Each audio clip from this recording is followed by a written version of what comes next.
믿습니다. 본문의 말씀 로마서 14장 1절부터 8절까지의 말씀으로 주님을 목적 삼으십시오. 주님을 목적 삼는 삶이라는 주제로 함께 은혜를 나누겠습니다. 어떤 사람이 택시를 탔습니다. 한참을 가는데 갑자기 자기가 지금 어디로 가고 있는지가 생각이 안 나는 거예요. 택시를 타고 법원에 있는데 내가 어디로 가려고 했지? 아무리 고민을 해도 생각이 안 납니다. 깜짝 놀랐어요. 좀 조심스럽게 앞에 기사님한테 물어봤습니다. 저 기사님, 죄송한데 제가 어디로 가자고 했나요? 그러자 앞에 있는 택시기사가 화들짝 놀라면서 아니 손님 언제 타셨어요? 이러더랍니다. 많은 사람들이 삶의 이유를 모르고 목적 없이 살아가고 있습니다. 태어났으니 그냥 살아가는 것이고 주어진 환경이 이러니 이렇게 사는 거라고 말합니다. 어디로 갈지 분명한 목적지가 없이 되는 대로, 바람 부는 대로, 물결이 치는 대로 살아갑니다. 열심히는 살고 있는 것 같은데 그 열심히 무엇을 향하고 있는지는 명확하지가 않습니다. 저는 그런 의미에서, 그런 우리 인생에서 신앙은 우리의 삶의 목적을 가르쳐주고 인생의 목적지를 알려주는 것이라고 믿습니다. 바른 신앙, 참 신앙은 삶의 목적을 깨닫게 하고 인생이 나아갈 바, 인생이 지향하는 삶의 목적지를 알게 해주는 것입니다. 흔히 인생을 망망대해에 떠있는 배에 비유합니다. 그런데 여러분, 크든 작든 모든 배에는 키라는 것이 있습니다. 키가 하는 역할은 배의 방향을 결정하는 것입니다. 키로 배를 원하는 방향으로 움직이는 것입니다. 작은 나룻배도 거대한 유조선도 다 키로 방향을 잡습니다. 이 키가 배의 방향을 결정하듯이 우리가 가진 분명한 목적이 우리 삶의 방향을 결정해 줍니다. 아무리 열심히 가고 있어도, 아무리 빨리 달리고 있어도 목적지가 없다면 그것은 표류하고 있는 것입니다. 오늘 내 인생의 배는 지금 목적지를 향해서 운행하고 있는지 아니면 갈 바를 모른 채 표류하고 있는지 진지하게 묻고 답을 얻는 복되고 귀한 시간 되기 바랍니다. 오늘 함께 읽은 말씀은 유명한 사도 바울의 신앙 고백 중 하나입니다. 바울은 이 말씀을 통해 자신의 삶의 목적과 이유가 무엇인지, 그리고 자신이 지금 어디를 향해 가고 있는지를 말하고 있습니다. 그리고 주님은 오늘 이 바울의 고백을 통해서 우리가 어떤 삶을 살아가야 할 것인지, 우리가 어떤 목적을 가지고 우리 인생을 살아가야 할 것인지 우리에게 가르쳐 주십니다. 오늘 주님은 우리에게 오직 주를 위한 삶을 살라고 말씀하십니다. 로마서는 크게 두 부분으로 나눌 수 있습니다. 1장부터 11장까지는 우리가 가지고 있는 이 기독교 신앙의 전반적인 교리에 대해서 기록하고 있습니다. 그리고 12장부터는 이제 그 교리를 가지고 그 신앙을 실제 우리의 삶에 어떻게 적용하며 살아가야 할 것인지, 예수님을 믿는 사람들의 삶에 대한 교훈을 담고 있습니다. 오늘 본문은 당시 로마 교회의 성도들이 겪고 있던 실제 갈등에 대해서 기록하고 있습니다. 오늘 본문에 기록하고 있는 로마 교인들이 가졌던, 성도들이 가졌던 갈등은 크게 두 가지였습니다. 먼저는 먹는 것에 관한 갈등이었습니다. 당시 로마 교회뿐만 아니라 또 고린도 교회도 그랬고 초대교회 당시에 성도들이 겪었던 대표적인 갈등 중 한 가지가 먹는 문제였습니다. 먹는 것에 관한 문제. 당시 로마에는 수많은 신전들이 있었습니다. 많은 신이 있었고 또 그 신들을 섬기는 신전들이 엄청나게 많이 있었어요. 그리고 그 신전들에서는 매일 제사가 진행됐고 그 제사에 쓰인 어마어마한 음식들이 시장으로 쏟아져 들어왔습니다. 시장에 들어왔으니 그것이 당연히 민간에 팔리고 있었습니다. 그리고 교회에서는 바로 그 음식들로 인한 갈등을 겪고 있었고 성도들 간에 자꾸 논쟁이 벌어지게 되었습니다. 어떤 사람들, 특히 믿음이 좋다고 생각하는 사람들은 무엇이든지 다 하나님께로부터 왔는데 그게 뭐가 문제냐? 나는 감사함으로 먹으니 문제가 안 된다 라고 하면서 스스로 믿음의 장성함에 대해서 자랑하고 안 먹는 사람들을 무시하고 있었습니다. 또 이제 갓 입교한 사람들이나 유대교에 깊이 있다가 이제 갓 입교한 사람들이나 믿음이 연약했던 사람들은 하나님을 믿는 사람들이 어떻게 우상 앞에 차려놓았던 우상 앞에 올려진 부정한 음식을 먹을 수 있느냐, 그건 명백하게 죄다 라고 하면서 음식을 먹는 사람들을 비난하고 있었습니다. 여러분, 우리나라에서도 이 해묵은 갈등 중에 한 가지가 음식에 관한 거 있죠. 제사 음식에 관한 것도 물론 있지만 또 한 가지는 이 술, 담배에 관한 문제. 우리나라는 전통적으로 이 술 먹고 담배 피는 것에 대해서 기독교인들 간에 갈등들이 계속 있었어요. 지금도 역시 마찬가지입니다. 그들이나 우리나 먹는 것이 문제가 되고 있는 것 같아요. 또 오늘 로마 교회 성도들이 겪었던 또 한 가지의 갈등은 날에 관한 문제였습니다. 날. 구약 성경에서 매우 중요하게 다루고 있는 것이 날에 관한 규례입니다.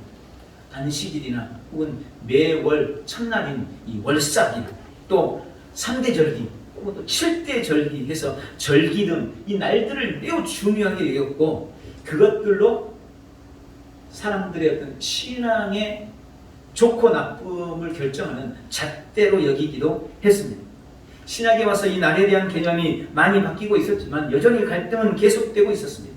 지금 우리도 마찬가지죠. 2000년이 넘는 기독교 역사에서 계속해서 갈등하고 있는 것 중에 한 가지가 이 안식일과 주일에 관한 문제입니다.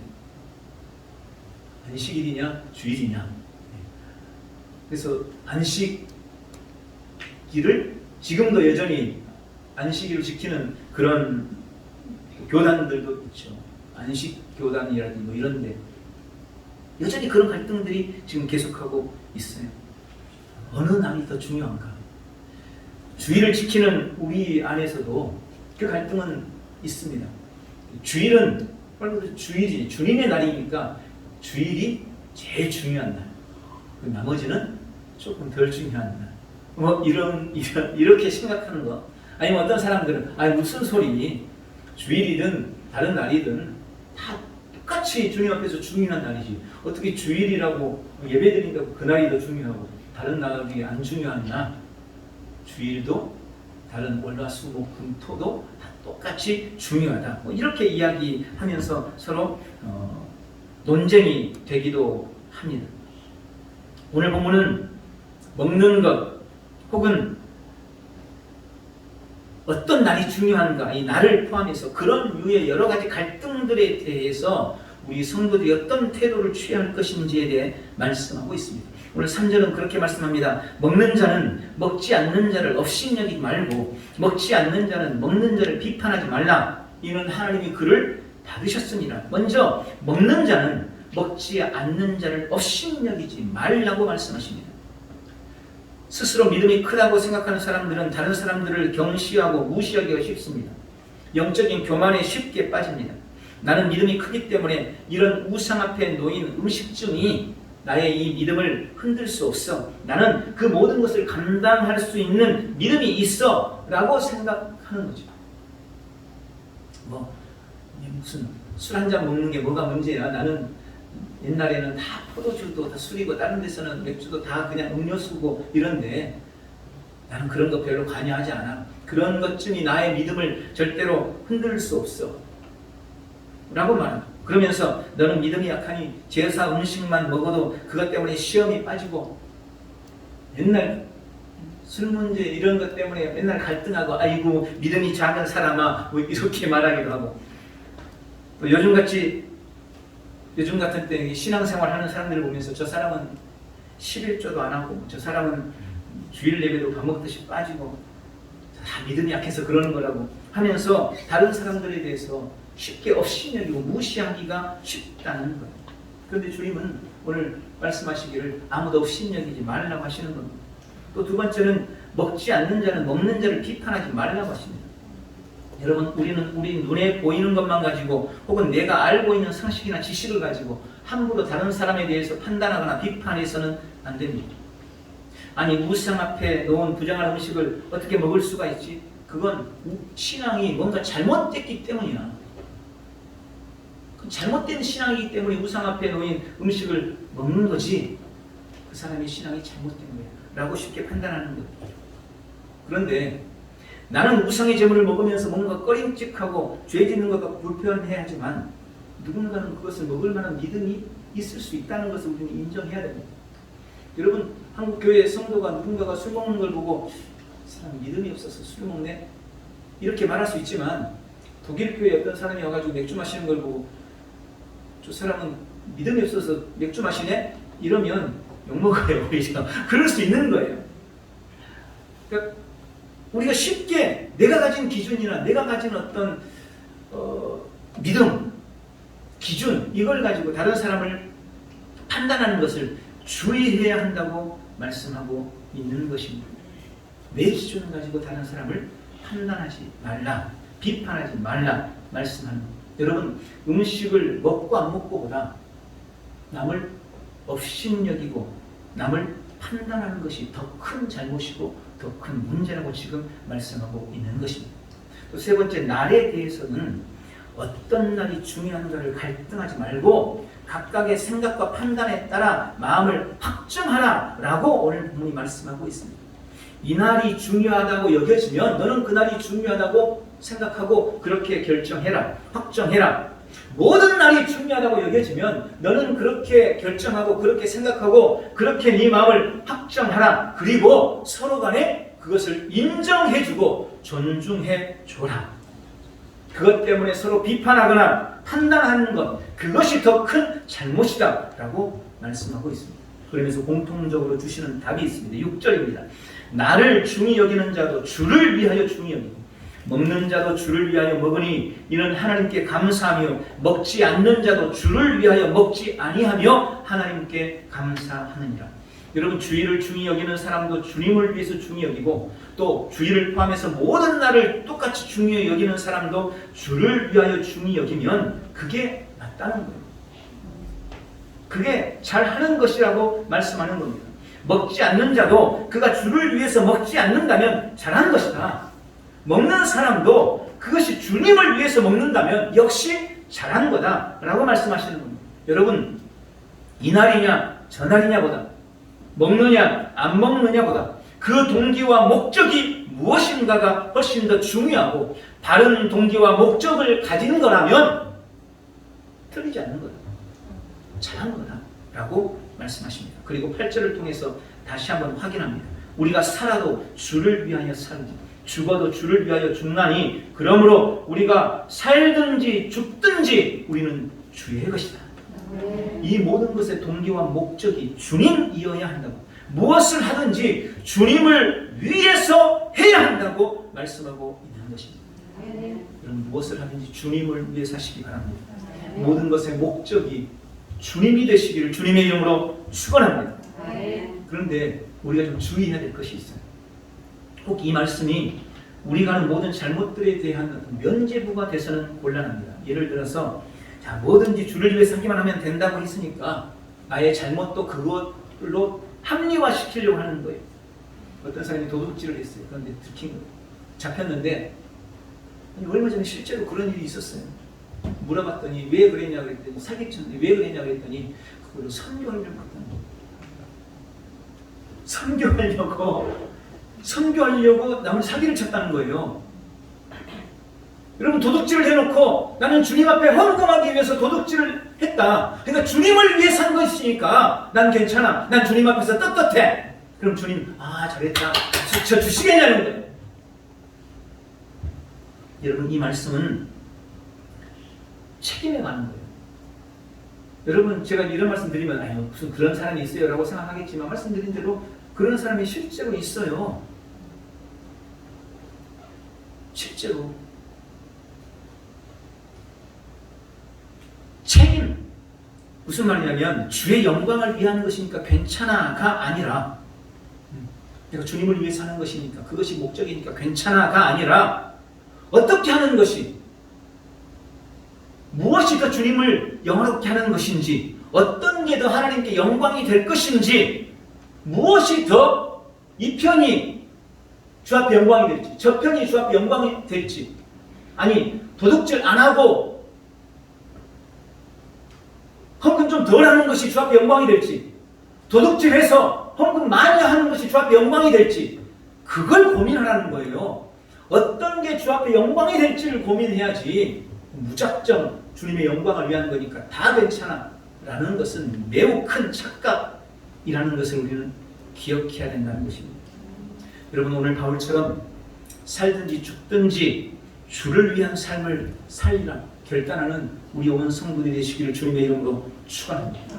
그러므로 우리는 우리 인생에서 잘못된 삶의 목적들을 내려놓아야 합니다. 일본 사람 미네노 다츠히로가 쓴 인생은 아름다워라는 책에 나오는 실제 이야기입니다. 일본의 명문대학에 들어간 한 학생이 들어간 지 얼마 되지 않아서 자살을 했습니다. 대학 입시에 실패해서 자살하면 이해가 되겠지만 이 학생은 아주 우수한 성적으로 그것도 일본에서 제일 가는 명문대학에 입학을 했어요. 그래서 지금 주변 사람들로부터 부모도 그렇고 다른 사람 친구들도 그렇고 많이 합격을 받고 있는 그런 차였는데 갑작스럽게 이 학생이 자살을 했습니다. 그래서 주변의 사람들이 다 당혹스럽게 생각을 했습니다. 장례식이 끝나고 책상 서랍 안에 있던 그 학생의 유서가 발견이 되었습니다. 거기에는 이렇게 적혀 있었습니다. 아버지, 어머니 죄송합니다. 저는 이제 살기가 싫어졌습니다. 오로지 대학 입시만을 위해 공부했고 그래서 합격했지만 지금에 와서는 그 모든 것이 헛되다고 생각됩니다. 도대체 무엇을 위해 공부하고 무엇을 위해 살아가는지 잘 모르겠습니다. 그저 제 자신의 만족을 위해서 사는 거라면 저는 더 이상 살고 싶지 않습니다. 이렇게 유서를 남기고 자살한 겁니다. 저자는 그 책에 기록하기를 주변 사람들은 극심한 스트레스가 원인이 되었다고 말하지만 나는 그의 죽음 속에서 인생의 본질적 질문을 발견할 수 있었다. 우리가 날마다 어떤 가치와 목적을 향해 살아가는가는 질문 말이다. 삶의 의미는 우리가 어떤 가치와 목적을 향하고 있는가에 달려있다. 삶의 의미는 우리가 어떤 가치와 목적을 향해 가고 있는가에 달려있는 것입니다. 모든 사람들의 마음속에는 인생의 의미나 삶의 목적을 발견하고 싶어하는 깊은 갈망이 있습니다. 그래서 끊임없이 자신의 삶에서 목적을 찾아요. 그게 본능적으로 그렇게 되어 있습니다. 대체적으로 두 가지의 목적을 둔다고 합니다. 먼저 어떤 사람들은 무엇을 하느냐, 무엇을 했느냐, 자신들이 했던 어떤 일의 공적의 목적을 두고 삶을 살아갑니다.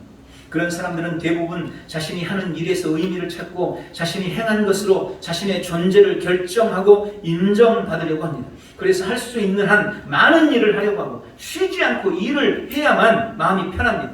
일을 하지 않으면 뭔가 공적을 남기지 않으면 자신의 정체성이 사라진다고 생각하기 때문에 그래요. 교회 안에도 그런 사람들이 있을 수 있습니다.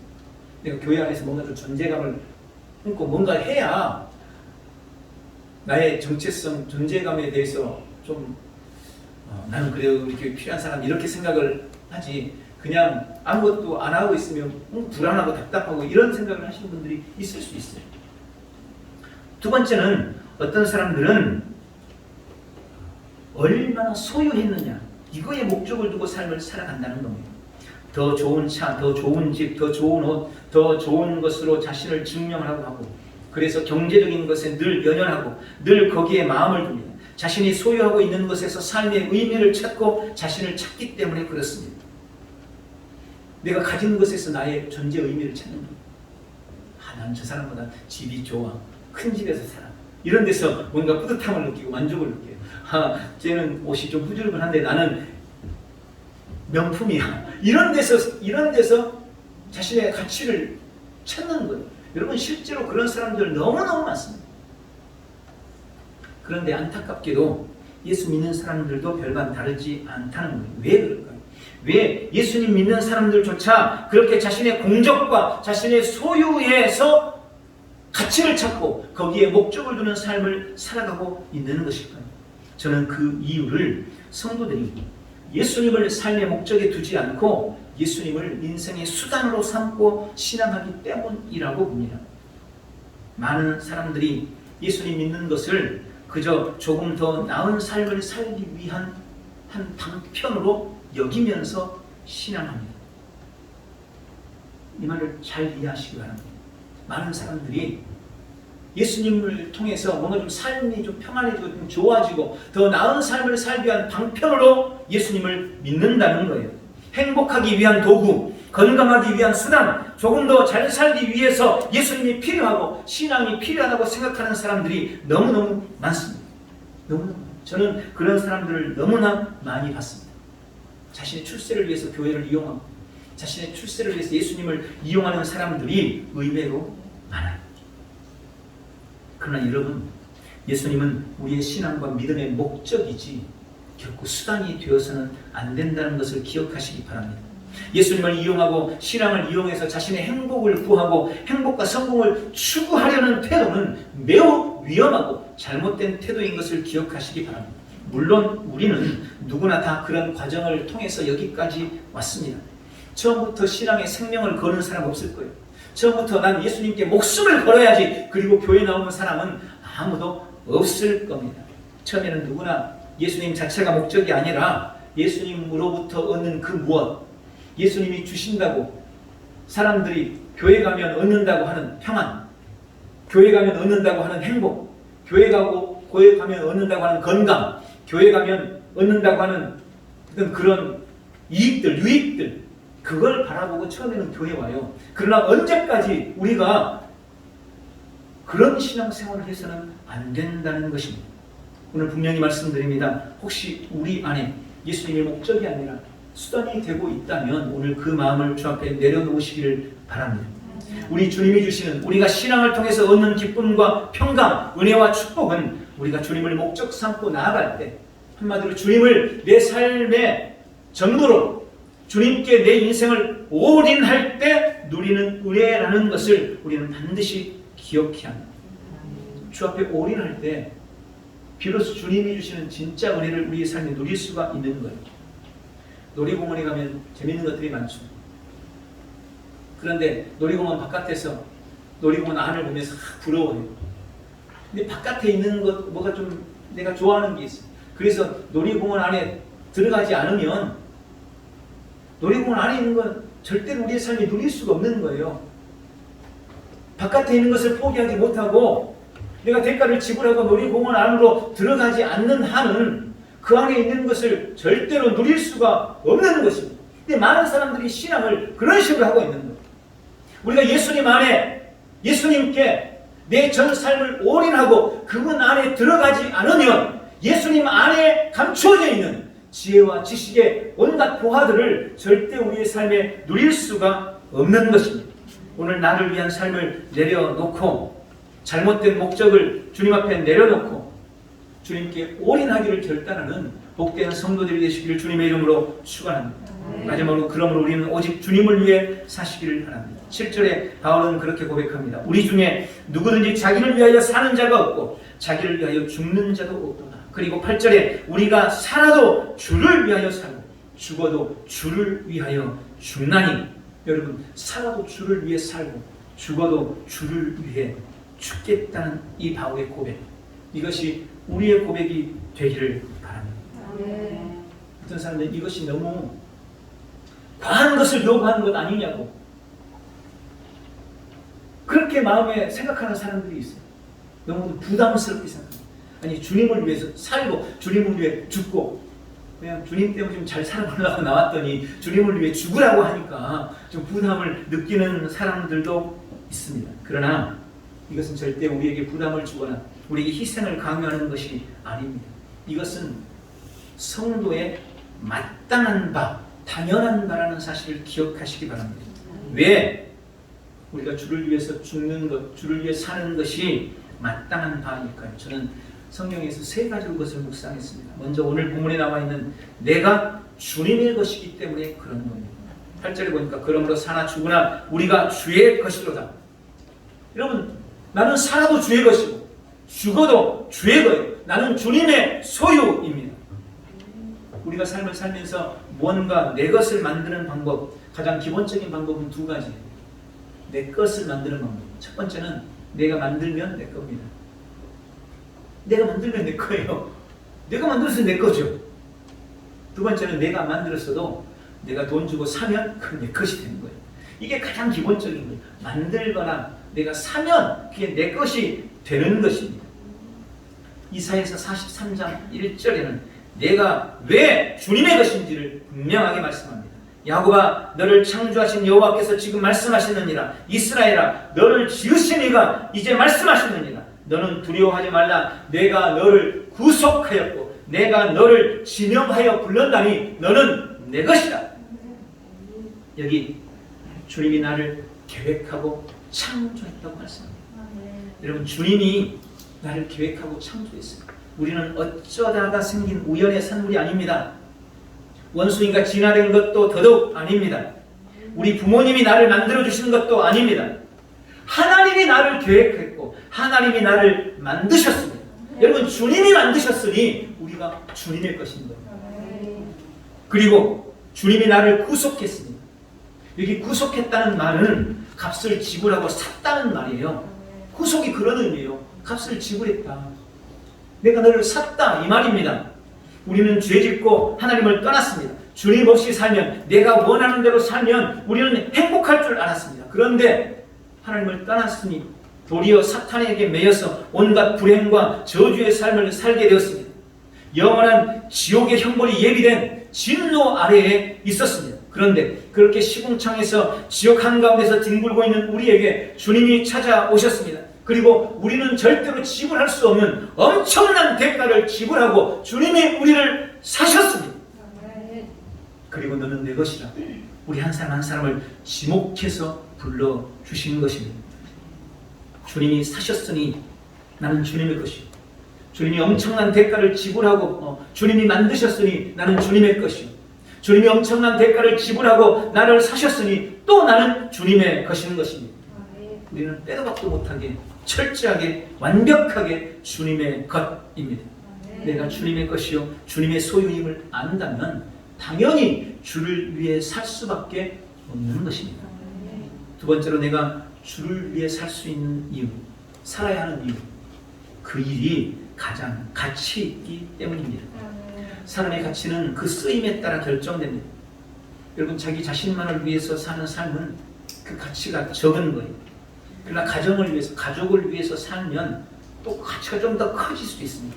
공동체나 다수의 이익을 위한 삶을 살면 그만큼 가치가 더 커지는 거고 나라를 위한 삶은 더 큰 가치가 있는 것입니다. 그래서 나라를 위해 목숨을 바친 사람들을 애국자 혹은 국가 유공자라고 부르고 나라에서 그들의 가치를 인정해주고 칭송하면서 그 후손들에게도 혜택을 주는, 지원을 해주는 그런 혜택을 주는 거예요. 그렇다면 온 우주 만물을 만드시고 온 우주 만물의 주인이신 하나님을 위한 삶, 주님을 위한 삶의 가치는 얼마나 크겠냐는 거예요.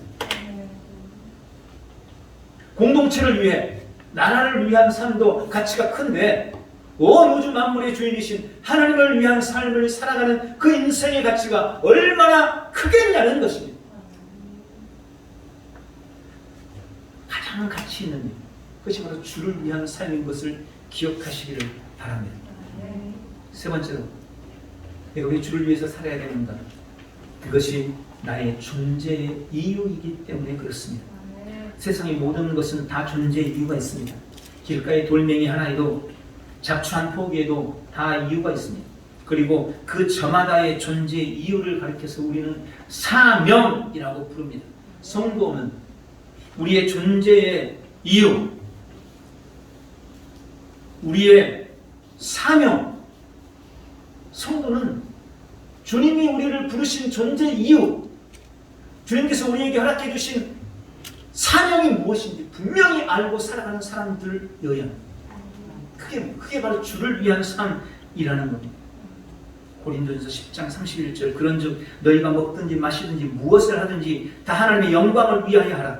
이사야서 43장 7절 21절 이 백성은 내가 나를 위하여 지었나니 나를 찬송하게 하려 함이니라.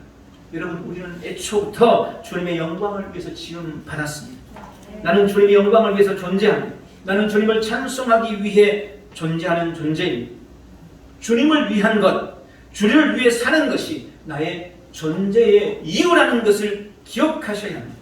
주님의 것이 내가 가장 빛나고 그 가치를 인정받는 비결, 내가 존재하는 목적과 이유를 다하는 것, 사명을 다하는 것이 바로 주를 위해 사는 것이라고 오늘 주님이 말씀하고 계시는 것입니다. 말씀을 맺겠습니다. 오늘 바울의 나는 오직 주를 위해 산다는 이 고백이 우리의 모두의 고백이 되기를 주님의 이름으로 축원합니다. 잘못된 삶의 목적들을 내려놓고 주님의 소유된 내가 가장 빛나고 가장 가치를 인정받도록 살든지 죽든지 오직 주를 위해 살리라 결단하는 복된 성도들이 되시기를 예수님의 이름으로 축원합니다. 기도하겠습니다. 좋으신 아버지 하나님, 오늘 바울이 살든지 죽든지 나는 주의 것이로다, 나는 오직 주를 위해서 살리라 고백하였던 것처럼 우리도 그런 고백으로 주 앞에 나아가기를 원합니다. 그 일이 가장 가치 있고 그것이 내 삶의 존재의 이유인 것을 오늘 말씀을 통해서 다시 한번 분명하게 깨닫고 오직 주를 위해 살리라 결단하는 우리 온 성도들 다 되도록 축복해 주시옵소서. 예수님의 이름으로 기도하옵나이다. 아멘.